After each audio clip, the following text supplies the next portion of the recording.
It started with a headline: Local teen found dead. Self-inflicted hammer wounds to skull. The article was short. A 17-year-old boy in a quiet town was discovered in his bathroom, brains leaking out, a hammer clenched tightly in his hand, like he died trying to beat something out of his own head. The blood soaked everything: walls, mirror, even the ceiling. Nathan couldn't stop rereading it. "Dude," his best friend Logan said, peering over his shoulder. "You don't know about her, do you?" Nathan glanced up. "Who?" "The upside-down woman." Nathan raised an eyebrow. "Sounds like urban legend garbage." Logan smirked.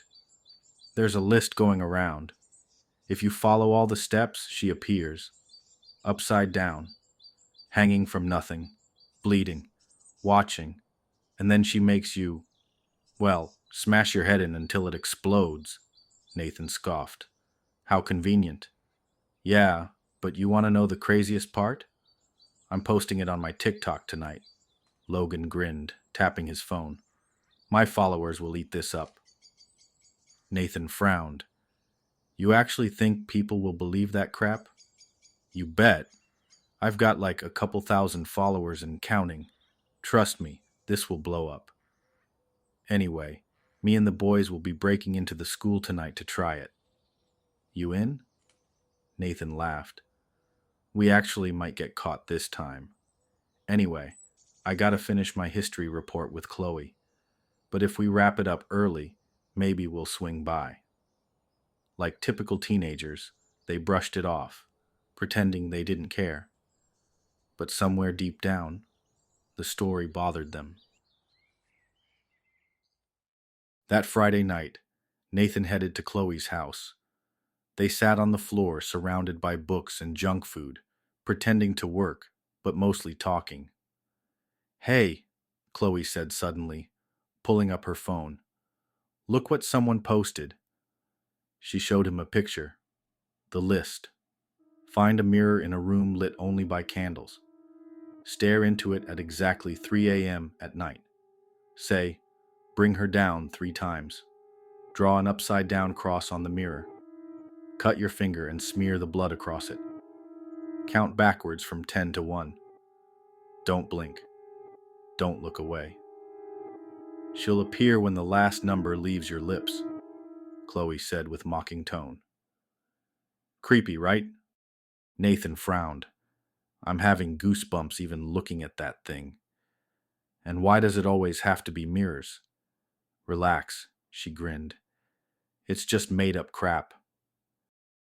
They worked a little longer, until they finally fell asleep.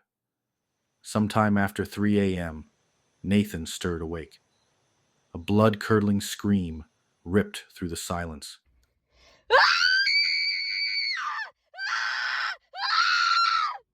He ran toward the bathroom. "Chloe?" She was there, on the cold tile floor, eyes bleeding, face pale with horror. "She's here," Chloe sobbed. "Oh God, she's here." Nathan looked into the mirror and saw her, hanging upside down. Black hair matted with blood. Her eyes were hollow and weeping. Blood dripped up instead of down, soaking the ceiling. Nathan stumbled back in terror. Then Chloe turned to the mirror. Without hesitation, she slammed her forehead into the glass. Again and again. Until it shattered. Until bone cracked. Until her eyes popped like grapes. And her skull caved in. Nathan screamed, called 911, and backed into the corner, trembling. The entity in the mirror was gone. But then he remembered. Logan and his other friends are about to do the same thing at school.